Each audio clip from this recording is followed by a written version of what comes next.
Bismillahirrahmanirrahim. Alhamdulillahi rabbil alamin. Ashhadu an la ilaha illallah wahdahu la sharika lah. Wa ashhadu anna Muhammadan abduhu wa rasuluh. Allahumma salli wa sallim wa barik alayhi wa ala alihi wa sahbihi ajma'in wa man tabi'ahum bi ihsanin ila yawmiddin, amma ba'd. Allahumma allimna ma yanfa'una wa anfa'na bima 'allamtana wa zidna ilman wa hudan wa tuqan wa tawfiqan ya rabbil alamin. Me emrin e Allahut të falenderojmë vetëm për Tij ndihmë dhe falje kërkojmë atij, lutemi të na ruaj prej skeqjes së veteve dhe veprave tona, cilëndo që Allahu udhëzon nuk ka kush të devijojë, e kushdo që devijon nuk ka kush ta udhëzojë atë as kush tjetër përveç Tij. Dëshmojmë dhe deklarojmë se nuk ka të adhuruar me të drejtë përveç Allahut, Zotit vetëm pa ortak. Dëshmojmë dhe deklarojmë se Muhamedi është rob dhe i dërguari i Tij. Paqja, mëshira, mirësitë, bekimet e Allahut qofshin mbi të, mbi familjen e tij, mbi shokët e tij, mbi çdo besimtar që e ndjek dhe pason rrugën e tij deri në ditën e fundit. O Allah, të lutemi të na japësh dije dobishme, dije që na afron tek Ti, na japësh sukses në fe, e të na nxjerrësh faqebartë ditën kur dalim para Teje. Amin. Vazhdon autori Imam Tahawi, thot: والمعراج حق وقد أسري بالنبي صلى الله عليه وسلم وعرج بشخصه في اليقظة إلى السماء ثم إلى حيث شاء الله من العلا، وأكرمه الله بما شاء وأوحى إليه ما أوحى، ما كذب الفؤاد ما رأى، فصلى الله عليه وسلم في الآخرة والأولى. Thot autori, Allah mëshiroft, futet në kapitullin e Isras dhe Mi'rajit. Në kapitullin e Isras dhe Mi'rajit, thot, dhe Mi'raji është hak, është i vërtet. Dhe Allahu subhanahu wa ta'ala e ka dërguar profetin sallallahu alaihi wasallam dhe ka ngritur atë me vetë personin e tij. Pra me vetë profeti vetë sallallahu alaihi wasallam, duke qenë pra me trup dhe me shpirt, në gjendje të zgjuar, pra jo në gjumë, dhe e ka ngritur lart aty ku ka dash Allahu subhanahu wa taala në lartësi, edhe e ka nderuar me atë që ka dash Allahu dhe i ka fol me atë çfarë i ka fol, dhe zemra e tij sallallahu alaihi wasallam thon i ka parë me të vërtetë këto gjëra. Allahu sallallahu alaihi wasallam thot: fil akhirati wal ula, pra në këtë botë dhe në botën tjetër. Pra futet autori, Allah mëshiroft, në kapitullin e Isras dhe Mi'rajit. Ky kapitull është nga kapitujt e tematikave të ghaibit, tematikat e të fshehtës, dhe është nga tematikat që tregojnë dhe vërtetojnë profecinë e Tij sallallahu alaihi wasallam.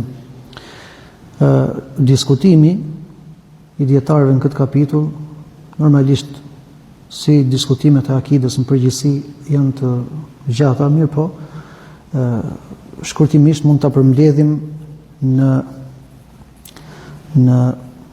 6 pika. Mund ta përmbledhim këtë kapitull në 6 pika.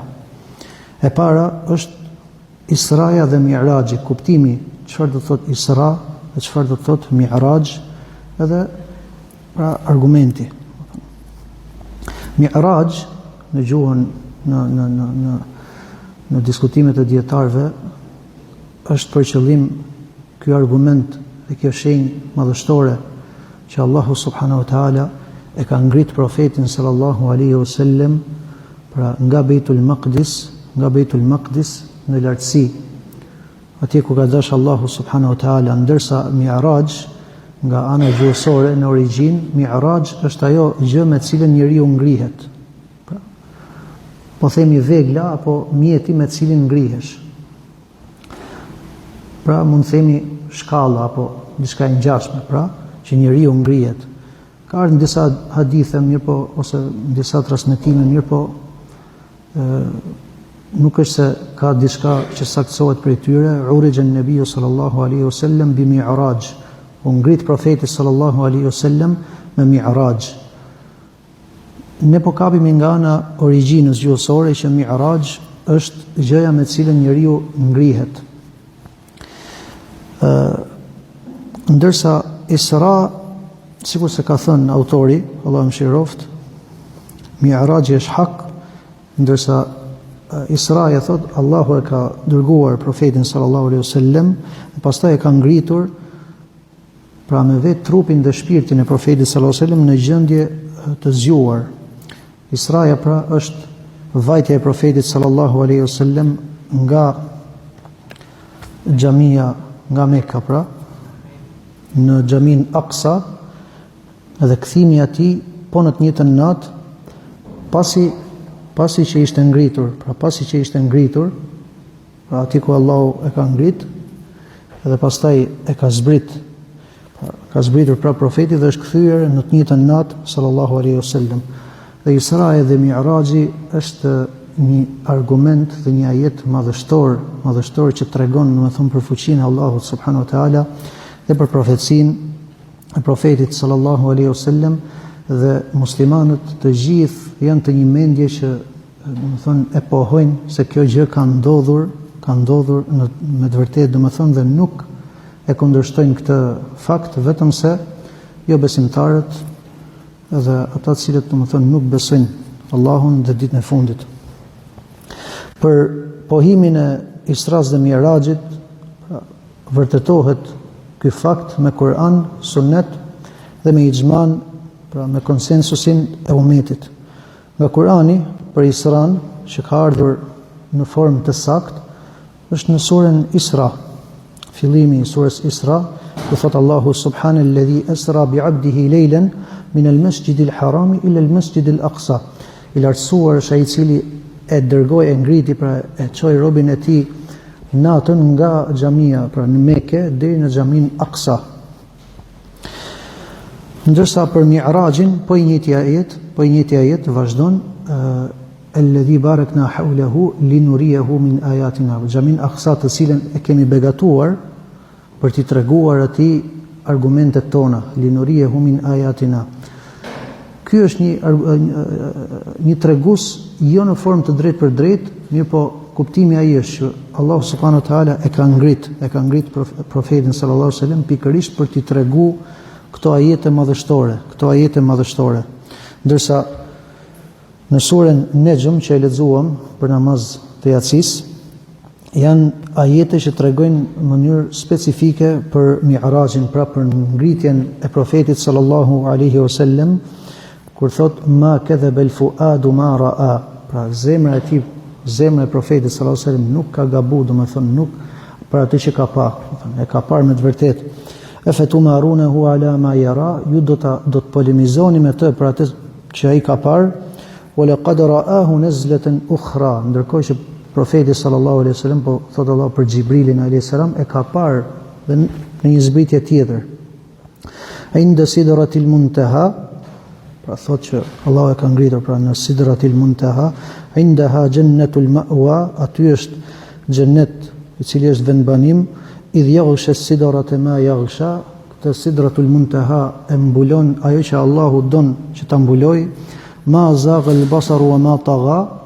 Profeti sallallahu alaihi wasallam nuk e ka kthyer shikimin dhe as nuk ka t'i kaluar ndonjë kufi, laqad ra'a min ayati rabbih al-kubra, dhe atë natë ka parë prej ajeteve, prej argumenteve të Allahut, argumente dhe ajete dhe shenja madhështore. Ndërsa për sa i përket haditheve, ka shumë hadithe që flasin për detajet, edhe në këtë mezhlis jemi nuk mund t'i përmendim gjitha, mirë po hadithe ka shumë që tregojnë për detajet e natës së Isras dhe Mi'rajit, hadithe të cilat kanë arritur gradën tewatur, pra është grada që nuk është e pakontestueshme, pra ka saktësi të pakontestueshme. Pra hadithet që flasin për detajet e Isras dhe Mi'rajit janë në një grad të pakontestueshme, ndërsa ixhmai muslimanëve, pra konsensusi që nga koha profetit sallallahu alaihi wasallam, tabiinët dhe tabiinët e deri në kohën e sotme, të gjithë muslimanët janë të mendimit se Israja dhe Mi'raji ka ndodhur me të vërtetë, domethënë, dhe ka ndodhur Pra edhe është një mirësi e madhe që Allahu subhanahu wa taala ja ka dhënë profetit sallallahu alaihi wasallam dhe ka ndodhur me trupin dhe me shpirtin e tij sallallahu alaihi wasallam dhe zgjuar, pra jo në gjumë. Pra profeti sallallahu alaihi wasallam e ka çuar Allahu nga Meka në Beitul Maqdis, pastaj e ka ngritur, e ka kthyer në të njëjtën natë. Çështja e dytë që trajtojmë është, kanë kërkuar shumë dietarët se kur ka qenë nata e Isras dhe Mi'rajit, pra kur ka ndodhur kjo natë. Për këtë gjë përmendim 5 gjëra shkurtimisht. Israja dhe Mi'raji të dyja kanë ndodhur në një natë. Pra nuk kanë ndodhur në natë të ndryshme, po të dyja kanë ndodhur në një natë. Pra që profeti sallallahu alajhi wasallam ka shkuar nga Mekka në Beitul Maqdis, pra në Quds, dhe është ngritur tek Allahu dhe është kthyer dhe derisa është kthyer në Mekë, të gjitha këto kanë ndodhur në një natë të vetme. E dyta, që ajo ka ndodhur një herë të vetme dhe nuk ka ndodhur 2 herë ose 3 herë, sikurse është një interpretim. E treta, ka ixhma, kanë rënë në konsensus muslimanët se Israja dhe Mi'raji kanë ndodhur pas profecisë, pra pas shpalljes dhe para hijretit. Të dyja këto kanë ndodhur mbasi ka ardhur shpallja edhe para se profeti sallallahu alaihi wasallam të bëj hijretin për në Medinë. Çështja e katërt, nuk kanë asnjë hadith dhe asnjë transmetim të saktë për përcaktimin e natës së Isras dhe Mi'rajit, qoftë përcaktimi në vit, në muaj, në ditë, e kështu me radhë. Nuk ka asnjë transmetim sakt. Edhe këtu na del një çështje e pestë, pra një pikë e pestë që ka disa persona që e kanë specifikuar këtë natë, e kanë përcaktuar edhe i mshojnë që kjo natë është nata 27 në muajin Rexheb. Nata 27 në muajin Rexheb, mirë po, ky lloj interpretimi nuk ka asnjë lloj argumenti. Edhe gjithashtu, përveç kësaj kanë dalë, domethënë, e specifikojnë këtë natë me gjëra, si të shfaqin një lloj feste apo në një lloj adhurimi e kështu me radhë. Tani ne duhet mendojmë vetëm diçka. Allahu subhanahu wa taala këtë natë e ka konsideruar diçka të madhe, madje e ka lavdëruar në surën Isra veten e vet, si thot i lartësuar, i patmeta, i lavdëruar është ai i cili e ngriti robën e tij nga xhamia El Haram në xhamin El Aqsa. Allahu e lavdëron veten e tij dhe kjo ka qenë natë e madhe, sidomos për profetin sallallahu alaihi wasallam, që Allahu në atë natë e ngriti në grada të larta, i tregoi nga argumentet e tij të shumta, i tregoi madhështi, i tregoi gjëra të ghaibit që më përpara profeti sallallahu alaihi wasallam nuk i kishte parë. Edhe ishte mirësi e madhe për profetin sallallahu alaihi wasallam. E nëse do të kishte pas dikush që mund ta kishte marr fest apo mund ta kishte veçuar me diçka, do ishte vetë profeti sallallahu alaihi wasallam. Mirë po, përderisa ai sallallahu alaihi wasallam dhe sahabët nuk e kanë veçuar atë natë me asnjë gjë, atëherë askush pas tij sallallahu alaihi wasallam nuk mund dali edhe ta veçoj me diçka, domethënë që nuk e ka bërë profeti dhe shokët e tij. Çështja e tretë, nga gjërat që dietarët kërkojnë në çështjen e Isras dhe Mi'rajit është si ka ndodhur, si ka shku profeti sallallahu alaihi wasallam nga Mekka, pra në Aqsa, dhe pastaj si është ngrit. Ajo e cila nuk ka asnjë diskutim midis sahabëve dhe fjala me të cilën janë ehli sunneti dhe xhamati, është se Israja dhe Mi'raji kanë ndodhur edhe profeti sallallahu alaihi wasallam nuk ka qenë gjumë, ka qenë zgjuar dhe ka ndodhur me trupin dhe me shpirtin e tij sallallahu alaihi wasallam. Edhe ka persona të cilët e kanë kundërshtu këtë fakt edhe kanë thënë, kanë dalë me disa mendime, pra mendimet më të njohura janë 3. E para është që Israja dhe Mi'raji kanë ndodhur në gjumë. Pra profeti sallallahu alaihi wasallam thonë ka qenë në gjumë edhe i ka parë ato gjërat që ka parë në gjumë. Po kjo fjalë nuk ka dyshim që është e kotë. Kjo fjalë nuk ka dyshim që është e kotë. Madje Abdul Ghani al-Maqdisi në një shkrim të tij, siç është Akida Tahawiyya dhe ai ka të shkurtër, ka përmend, më thonë që i bën tekfir atyre që pretendojnë se profeti sallallahu alaihi wasallam natën e Isras dhe Mi'rajit ka qenë thjesht në gjumë. Edhe do dalim pse, do kuptohet pse ka këtë lloj qëndrimi. Madje Imam Ahmedi, për ata që thonë se nata e Isras dhe Mi'rajit ka qenë në gjumë, thotë kjo është fjala e Jahmijeve.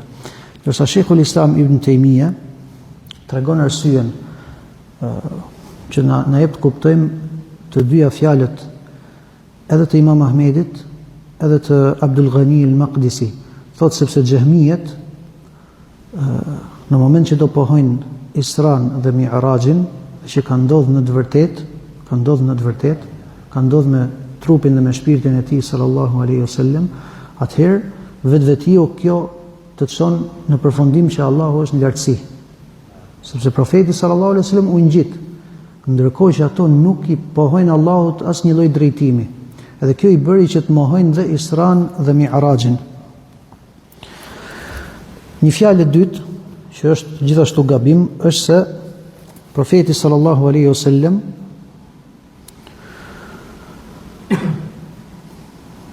ka bërë Isran dhe Mi'rajin shpirti i tij dhe jo trupi i tij.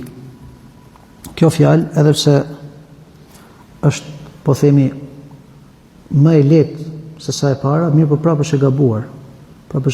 Dhe këto thonë se kjo është një lloj specifik për profetin sallallahu alaihi wasallam, që atij t'i ke dal trupi dhe nuk ka vdek. Edhe mundohen ta bëjnë dhe një lloj mirësie që i ka dal shpirti, domethënë i ka dal shpirti nga trupi dhe nuk ka vdek. Kurse ka shku dhe ka pa me shpirtin e tij ato që ka pa. Mirë po, asnjë nga sahabët dhe ata që vinë pas tyre prej selefëve nuk e kanë thonë këtë lloj interpretimi. Madje të gjithë janë të interpretimit, dhe të mendimit se profeti sallallahu alaihi wasallam ka shkuar, pra dhe është ngritur tek Allahu subhanahu wa taala me shpirt dhe me trup, pra me trup dhe me shpirt, sikur se thot autori.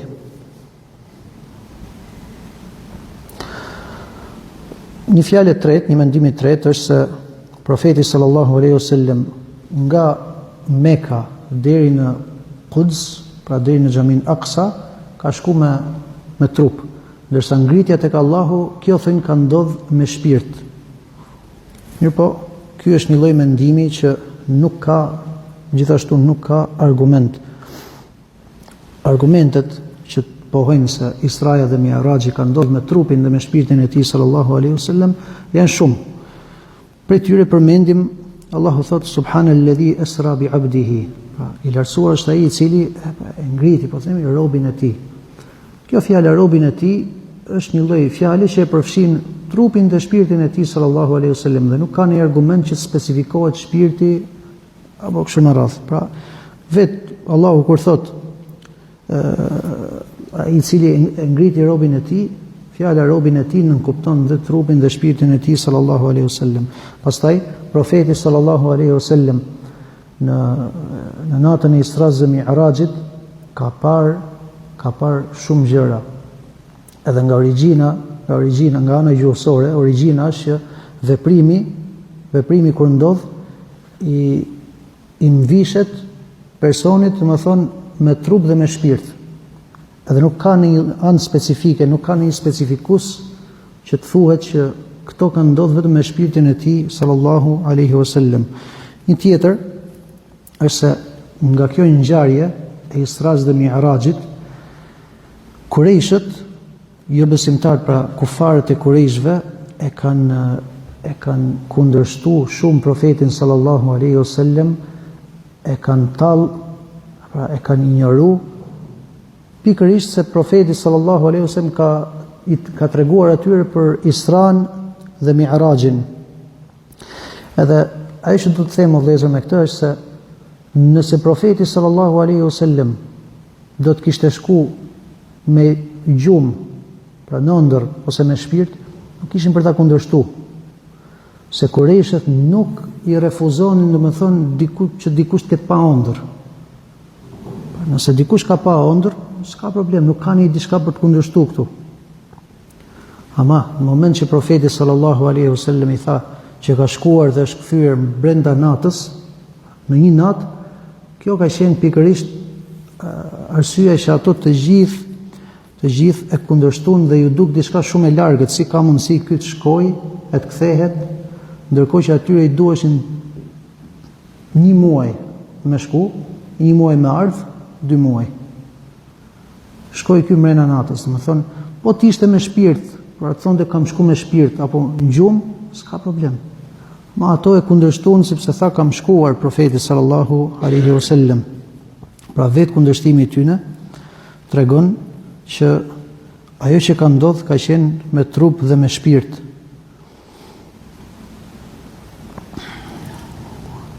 Profeti sallallahu alaihi wasallam gjithashtu, në moment që ato e kundërshtuan, një argument tjetër, në moment që ato e kundërshtuan, nuk është se e mbrojti veten e tij që të thotë për çfarë keni. Unë kam shku me shpirt atje, nuk është se kam shku me trup. Pra nëse profeti sallallahu alaihi wasallam do kishte shku me shpirt ose një gjumë, në moment që Kurejshët e kundërshtuan, ai sallallahu alaihi wasallam për ta mbrojtur veten do i thonë, "Ore, pse po më kundërshtoni ju? Unë nuk kam shku me trup atje. Unë kam shku me shpirt ose kam shku në gjumë." Fakti që nuk e tha, pra nuk e ka bërë këtë veprim, tregon që ai ka shkuar me trupin dhe me shpirtin e tij sallallahu alaihi wasallam. Gjithashtu, kjo çështje është një çështje, domethënë, madhështore që ka ndodhur dhe në hadithin e Aishës radhiyallahu anha, pa që transmeton El Hakim dhe El Bejhaqi, gjithashtu e sakson Sheikh Albani, Allahu mëshiroft, është se shumë prej atyre që imani nuk ishte zënë vend në zemrat e tyre, e lanë fen. Tashi nëse kjo do të kishte ndodhur në ëndër apo me shpirt, s'kishte një diçka për të kundërshtu, po fakti që e kishin të vështirë me besu që dikush mund shkoj nga Mekka në Xhamin Aqsa, të ngrihet tek Allahu e të kthehet mrena natës, kjo ja lëkundi besimin, e për këtë arsye disa prej tyre e lanë, domethënë u kthyen dhe e lanë fen. Tjetra, Allahu thot laqad ra'ahu nazlatan ukhra. Pra Allah i tregon që profeti sallallahu alaihi wasallam e ka parë Xhibrilin një herë tjetër. Pra kur i doli Xhibrili herën e parë me shpalljen, herën e parë profeti sallallahu alaihi wasallam e ka pa me trup dhe me shpirt. E ka pa në gjendje tamam, domethënë me trup dhe me shpirt. Edhe tregon, pra përderisa e ka pa dhe një herë, thot Allahu, është njësoj si hera parë. Pra nuk ka një ndryshim njëna nga tjetra. Çështja e fundit, domethënë nga këto argumentet, është se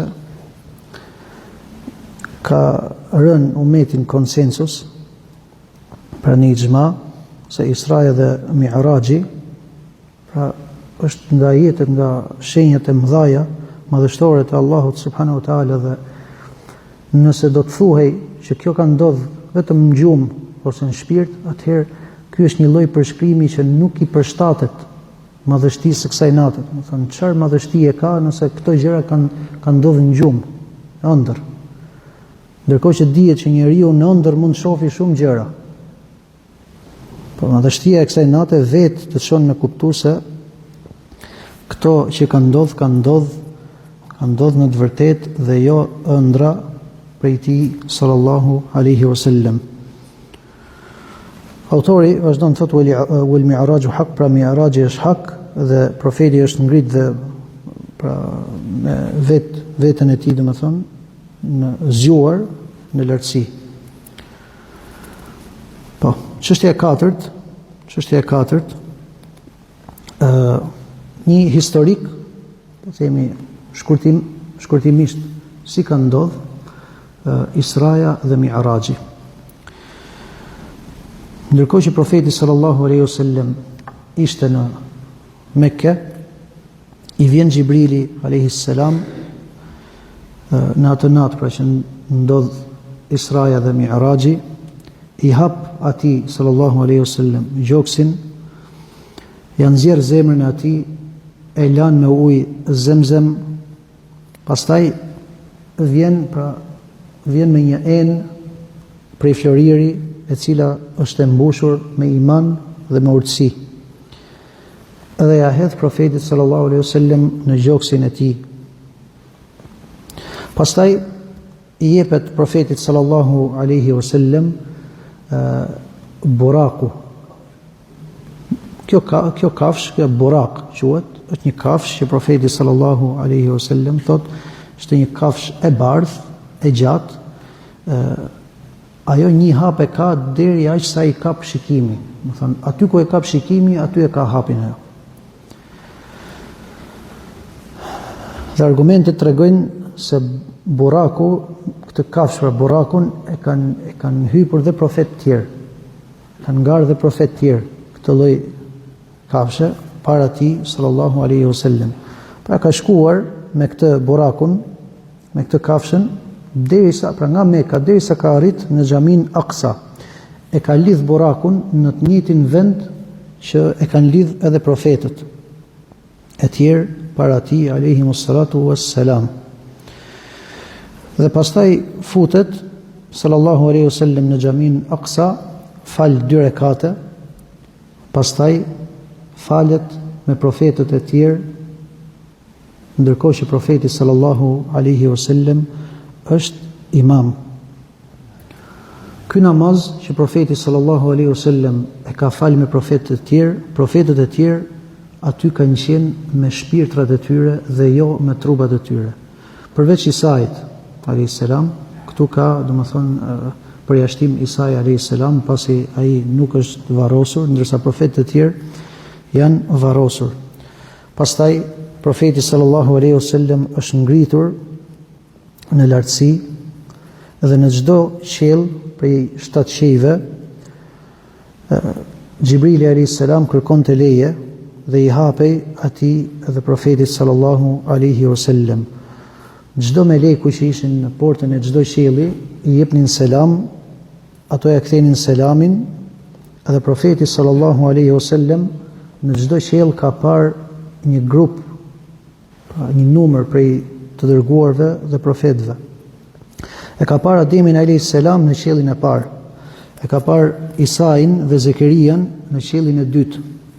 Ka parë Jusufin në qiellin e tretë, Idrisin në qiellin e katërt, Harunin në qiellin e pestë, Musain në qiellin e gjashtë, Ibrahimin në qiellin e shtatë, alayhimus salatu wassalam. Dhe me çdo profet i jepte selam profetit sallallahu alaihi wasallam, dhe ato ja kthenin selamin, pra dhe i jepnin një lloj lavdërimi. Të gjithë i thonin atij merhaban bil akhi salih wan nabiy salih. Pra merhaban, mirë se na vjen, mirë se erdhi vllai i mirë dhe profeti i mirë. Përveç Ademit dhe Ibrahimit alayhimus salam, pasi ato i thanë mirë se erdhe o djalë i mirë, pra djali jon i mirë dhe pejgamberi i mirë. Pastaj profeti sallallahu alaihi wasallam, pa nga shenjat dhe nga argumentet dhe nga madhështitë e Allahut subhanahu wa taala, pa el bejt el ma'mur që është po themi sikur se qabja që në të, thot profeti sallallahu alaihi wasallam, çdo ditë futen 70.000 melajke, falen të edhe dalin dhe nuk kthehen më, domethënë deri nuk kthehen më në atë vend. Edhe çdo ditë kjo tregon madhështinë e Allahut subhanahu wa taala se çdo ditë futen 70.000 me lajke që edhe pas tyre futen tjera dhe këto nuk futen pra më asnjëherë aty. Urdhë? Ha,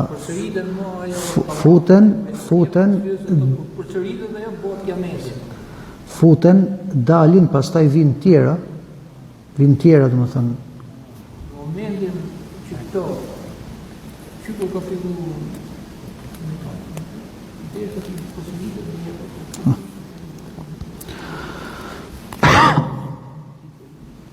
pastaj profeti sallallahu alaihi wasallam tha që pa Sidratul Muntaha. Sidratul Muntaha është një pemë madhështore e madhe.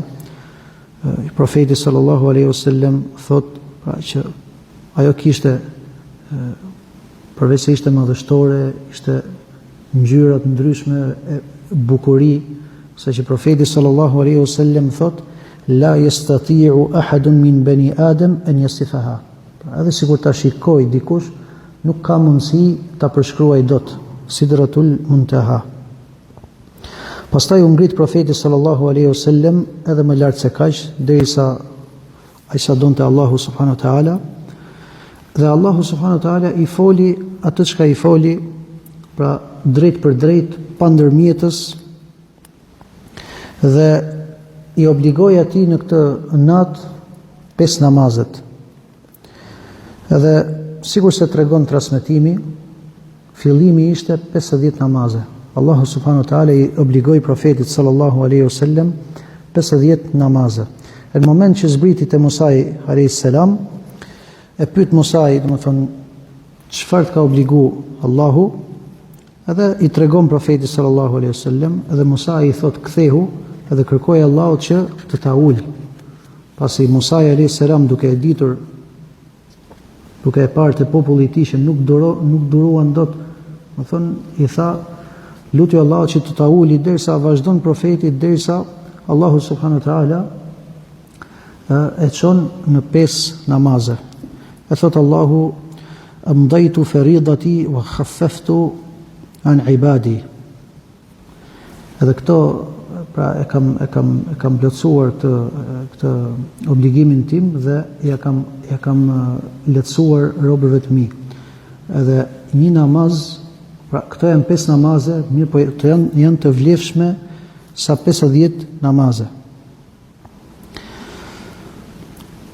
Gjithashtu profeti sallallahu alaihi wasallam në natën e Isras dhe Mi'rajit pa xhenetin dhe xhehenemin, dhe pa mirësitë e xhenetit, edhe pa mirësitë e xhehenemit, edhe pa, dënimet e xhehenemit, dhe pa dënime ose etapa të jetës së barzakhut e kështu me radh, ka parë profeti sallallahu alaihi wasallam, do të thënë në atë natë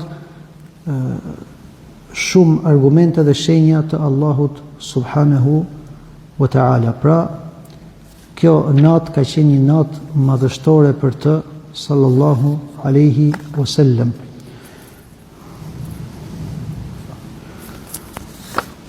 Ta mbyllim apo?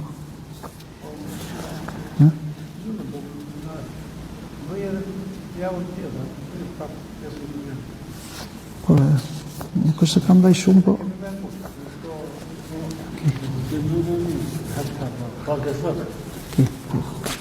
Ka një pyetje?